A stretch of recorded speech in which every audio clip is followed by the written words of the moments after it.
મિત્રો, ડેડિયાપાડાની સીટ પરથી ચેતરભાઈ વસાવાની પત્ની એટલે કે વર્ષાબેન પત્ની ધારાસભ્યની સીટ લડવાની છે। જી હા, હવે એ રહ્યું છે કે ધારાસભ્ય ચેતરભાઈ વસાવાનું પદ રદ થઈ જાય તો શકુંતલાબેન અને વર્ષાબેન બંને પત્નીઓ જે છે એ ધારાસભ્યની સીટ લડે તો જીતશે કે નહીં એ પછીની વાત। પણ અત્યારે જે રીતના આપણને વાત મળેલી છે કે ભાઈ કે અત્યારે ધારાસભ્યનું પદ રદ થાય ના થાય એ મોટા પ્રશ્ન ઊભો થઈ રહ્યો છે।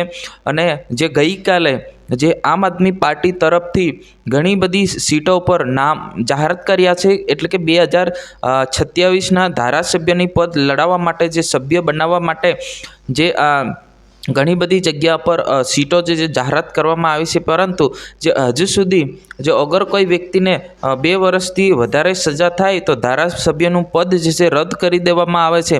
પરંતુ અત્યાર સુધી ચેતર વસાવાની જે સીટ છે, જે એમનું ધારાસભ્ય પદ છે હજુ સુધી રદ નથી કરવામાં આવ્યું।